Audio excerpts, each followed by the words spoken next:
June jobs report, 57 new positions, less than half of what economists expected.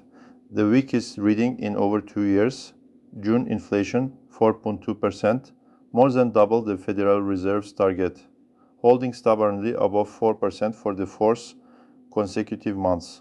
Oil pushing towards $79 a barrel, up more than 5% in a single week, powered by renewed strikes in the Strait of Hormuz that show no sign of resolving. Goldman Sachs this week pushed its forecast for the first Federal Reserve rate cut all the way to 2027. Not this year, not next year. 2027, these are not four separate economic problems, they are one problem. And it has a name that nobody in the mainstream financial media wants to say out loud, because the last time they said it, it described the worst decade for middle-class wealth in post-war American history. The word is stagflation, and the pattern assembling itself in real time in the jobs data, in the CPI, in the oil markets, in the Fed's paralysis is not a coincidence. It is a sequence, one that history has documented in precise detail, one that this series has been referencing since its first video, and one that for the first time the actual data is now confirming rather than merely suggesting. Stagflation is the combination of two economic conditions that mainstream economics for most of the post-war era insisted could not coexist. Stagnation, slow or negative economic growth, rising unemployment, weak demand, and inflation, rising prices, too much money chasing too few goods. The reason conventional economics said these conditions were mutually exclusive was the Phillips curve, the theoretical relationship based on post-war data between unemployment and inflation. When unemployment was low, inflation tended to be high. Tight labor markets pushed up wages, which pushed up costs, which pushed up prices. When unemployment was high, inflation tended to be low. Weak demand reduced pricing power, and workers accepted lower wage increases to keep their jobs. This relationship worked roughly from the end of World War II through the late 1960s. It fell apart spectacularly in the mid-1960s, and the reason it fell apart is directly relevant to why the current data is so alarming. The Phillips curve assumed that inflation was primarily a demand-side phenomenon, driven by how much money people had to spend.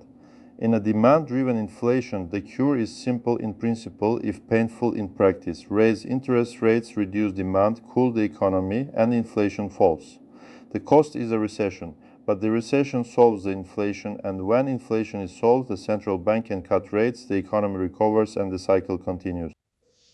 Stagflation broke this model because it introduced supply-side inflation driven not by too much demand but by too little supply. When the Arab oil embargo cut global oil supply in 1973, oil prices quadrupled. This price increase fed through to the cost of everything: transportation, manufacturing, heating, food production, regardless of the level of demand in the economy. The central bank could raise rates and crush demand, but crushing demand did not restore oil supply. The result was an economy with both rising prices and rising unemployment, stagflation, and a central bank with no clean policy tool to address both problems simultaneously. The current data is assembling the same structure. Oil at $79, driven by Hormuz supply disruption rather than demand surge. Jobs at 15, reflecting an economy that is slowing. Inflation at 4.2%, driven partly by energy costs that interest rate policy cannot easily reduce. A Federal Reserve that can raise rates to fight inflation, but at the cost of further weakening the already soft labor market. This is the stagflation trap, and the 1970s are its only full-scale documented precedent in modern American history. The stagflation of the 1970s did not begin with a dramatic crash or a sudden policy failure. It began exactly the way the current pattern is beginning, with a series of individually explainable data points that, taken together, were assembling something far more serious than any single indicator suggested. The sequence deserves careful attention because its parallels to the current moment are specific enough to be worth examining point by point. The first element was an extended period of monetary accommodation that had allowed inflation expectations to become embedded in economic behavior.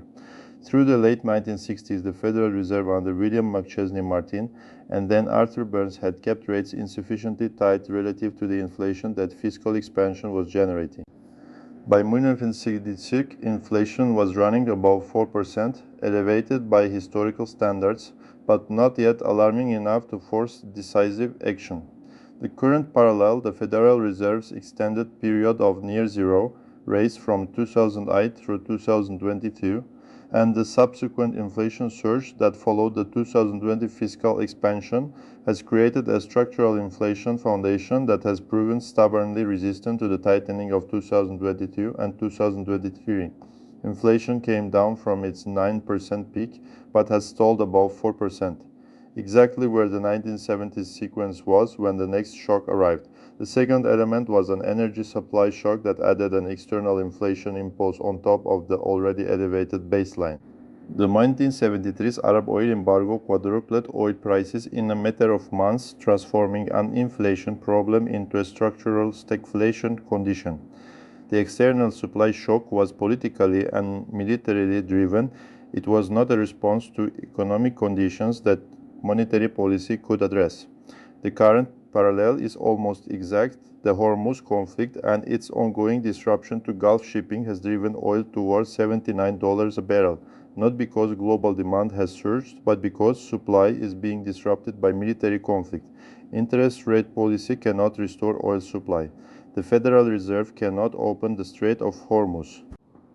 The third element was a weakening labor market that arrived simultaneously with the inflation acceleration, creating the condition that defined stagflation.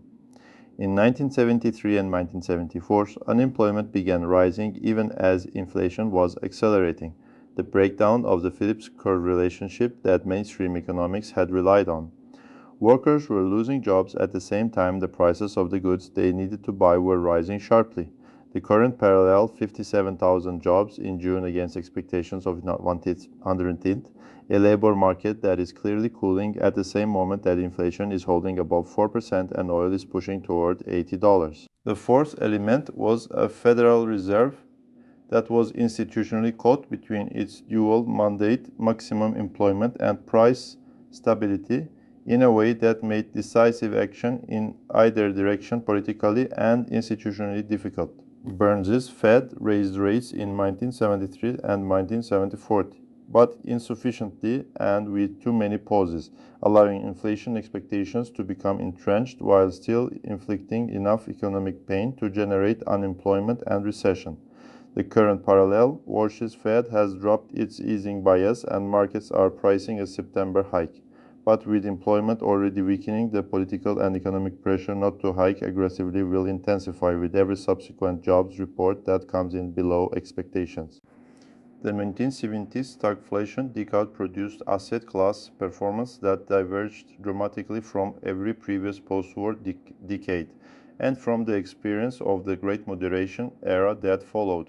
Understanding what worked and what didn't in the 1970s is the most directly relevant historical data for any investor trying to navigate the current environment. This series examined the broad outlines of this record in the 8th video on wealth preservation through reserve currency transitions. The current video focuses specifically on the stagflation mechanism, the asset class dynamics that are specific to the combination of slow growth and persistent inflation. Government bonds were the worst performing major asset class of the 1970s on a real return basis. This is the most counterintuitive finding for investors trained on post-mutinative market history, in which bonds have been reliable portfolio stabilizers. In the 1970s, bonds failed in their primary function, preserving capital, because the inflation that reduced their real returns was structural and persistent rather than cyclical and temporary. A 10-year treasury purchased at 6% yield in 1971 returned negative real yields throughout the decade, as inflation averaged over 7%. The bondholder received their nominal coupons and principal and watched the purchasing power of those payments erode year after year. Equities performed better than bonds in nominal terms, but roughly flat in real terms across the full decade. This masks significant variation within the decade and across sectors. Energy stocks dramatically outperformed the companies producing the oil, whose price had quadrupled, were direct beneficiaries of the supply shock driving inflation. Materials and commodity producers similarly benefited. Consumer discretionary, financials, and growth stocks significantly underperformed as the real cost of money rose and discretionary spending contracted. The top performing asset class of the 1970s by a substantial margin was gold.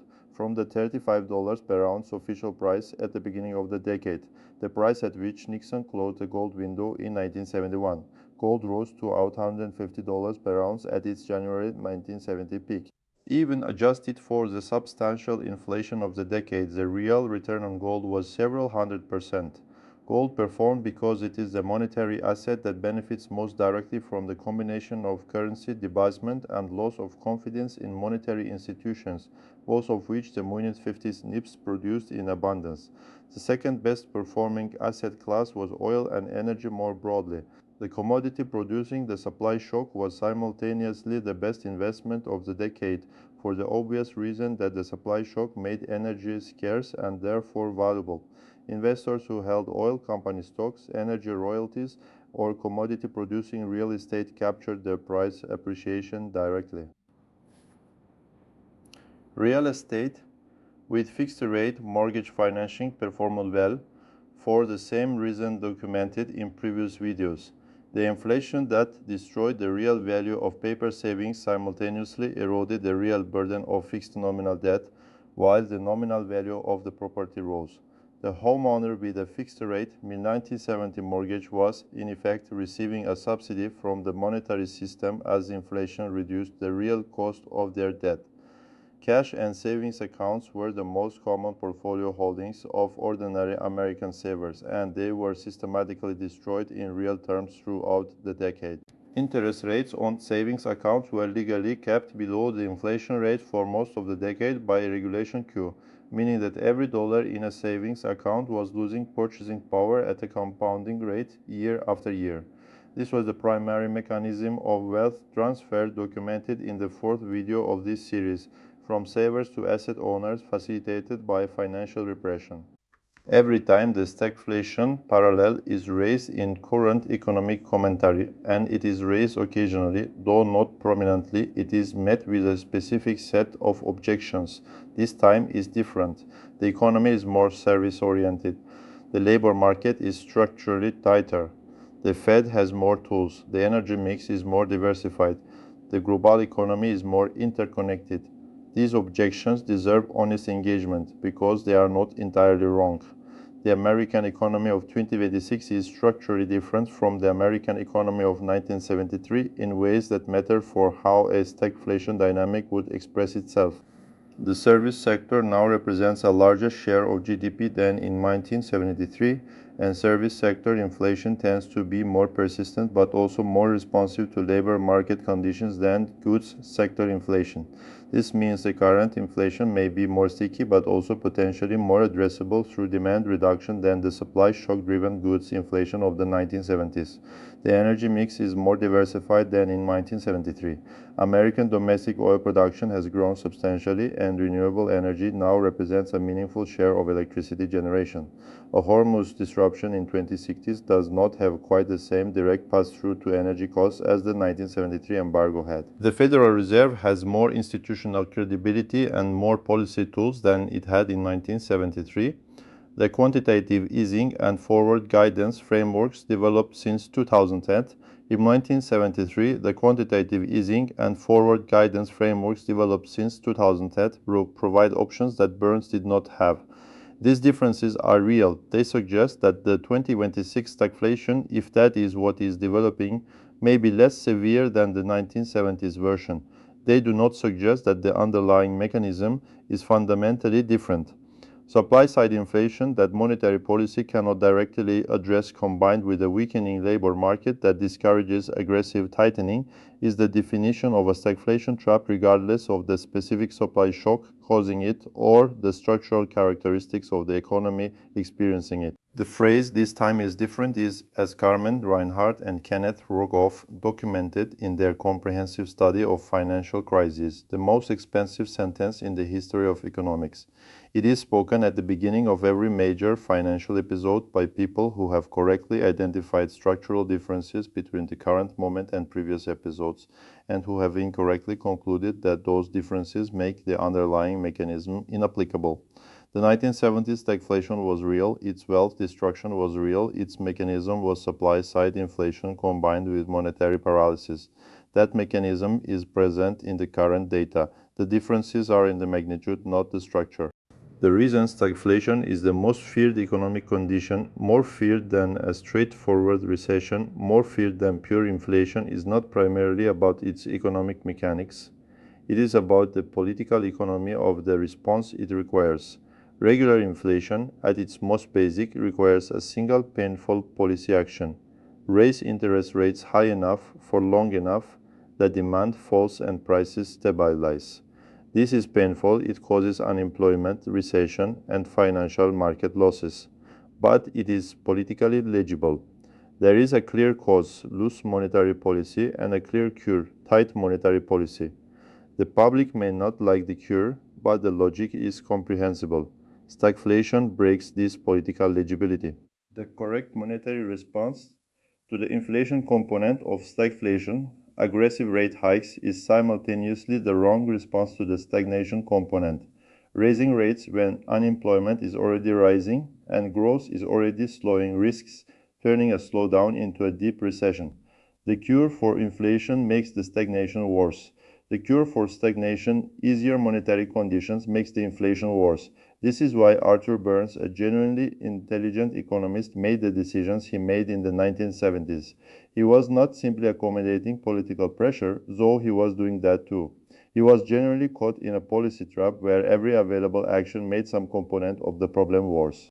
His solution, finding structural explanations for why the inflation was temporary and therefore didn't require aggressive tightening, was intellectually dishonest but politically and institutionally understandable.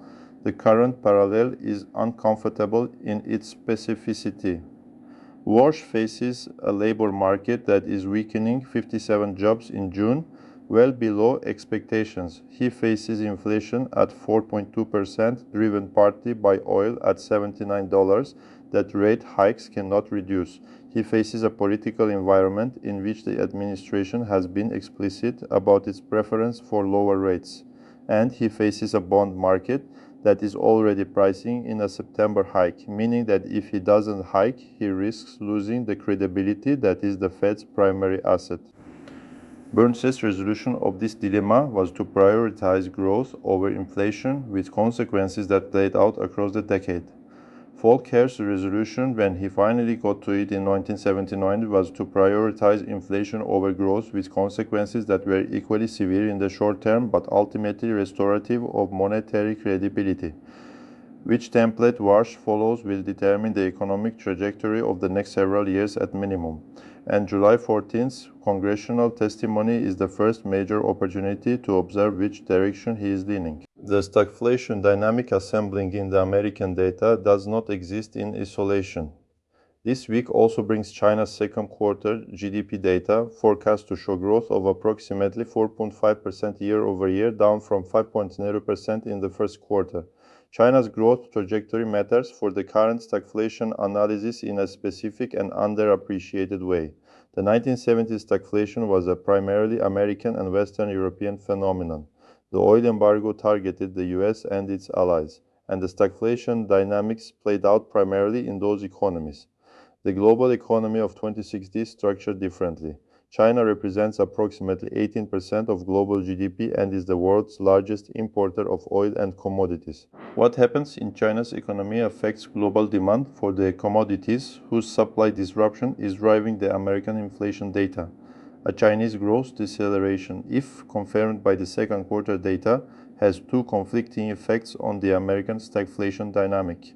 On the one hand, weaker Chinese demand reduces global commodity demand, potentially moderating the oil price increases that are feeding American inflation. This is the deflationary channel. Weaker Chinese growth could reduce one of the inputs driving American CPI.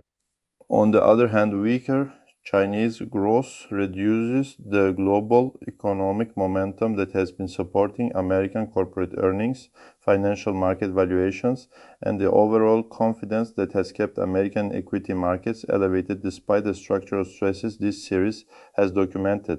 A Chinese slowdown that tips into something more severe could simultaneously reduce oil prices, helping American inflation, while also reducing American growth prospects and potentially financial stability, worsening the stagnation component of the stagflation dynamic. The 1970s precedent for this kind of global interaction is limited. The global economy was far less integrated than it is today. But the principle that stagflation dynamics in the dominant economy interact in complex and potentially reinforcing ways with economic developments in major trading partners is historically grounded, and the China GDP data this week adds a dimension to the July 14th convergence that complicates any simple narrative about its implications. The congressional testimony that Wash delivers on July 14th, following the CPI release that morning and alongside the bank earnings that are hitting simultaneously, is the most significant communication event of his brief tenure as Fed chair, and potentially one of the most significant Fed communications in years. The specific questions he will face are predictable, and the answers he gives to them will reveal his framework more clearly than any previous public appearance. He will be asked, "Why did you not submit a dot plot?" His answer will reveal whether his abstention was a philosophical commitment to less forward guidance or an institutional tactic to preserve optionality. He will be asked, "Does today's CPI data change your assessment of the inflation trajectory?" His answer, given the number that markets will have already seen by the time he testifies, will reveal how he reads the interaction between energy-driven and underlying inflation. He will be asked, with the June jobs number at 57.7, "Are you concerned about recession risk?" His answer will reveal how he weights the dual mandate in a stagflation environment, whether he prioritizes inflation or employment when they pull in opposite directions. And he will be asked in various forms about the independence of the Federal Reserve from political pressure. His answer or his evasion will reveal the most important structural fact about his tenure, whether it follows the Burns template or the Volcker template in its fundamental approach to the central bank's relationship with the administration it serves. The historical record on this specific type of testimony, a new Fed chair's first formal congressional appearance during a period of genuine monetary stress, is that it consistently reveals something significant about the tenure that follows. Burns's early testimonies revealed his fundamentally accommodative instincts. Volcker's early communications revealed his commitment to breaking inflation regardless of political cost. Greenspan's early communications revealed his preference for maximum flexibility and minimum pre-commitment. Wash's July 13th testimony will likely provide the first clear signal of which type of tenure this one will be. For the investors, savers, and ordinary people who are not primarily interested in monetary history for its own sake, but for what it implies about preserving their wealth through what may be developing, the 1970s stagflation record produces specific and actionable historical lessons. The first lesson is that the conventional safe haven portfolio, heavy in bonds and cash, is specifically and severely vulnerable to stagflation. This is the opposite of what most financial planning advice suggests, because that advice is calibrated to the post-1980 environment in which bonds and inflation have been managed in a way that made them reliable. In a genuine stagflation environment, the real value of both bonds and cash is systematically eroded over the duration of the episode. The second lesson is that energy exposure is the most direct hedge against an energy supply shock-driven stagflation. The companies producing the commodity driving the inflation, oil and gas producers, pipeline operators, energy infrastructure directly benefit from the price increase that is simultaneously destroying other asset classes. This was the most reliable relationship in the 1970s data, and it has the clearest causal mechanism in the current supply shock-driven context.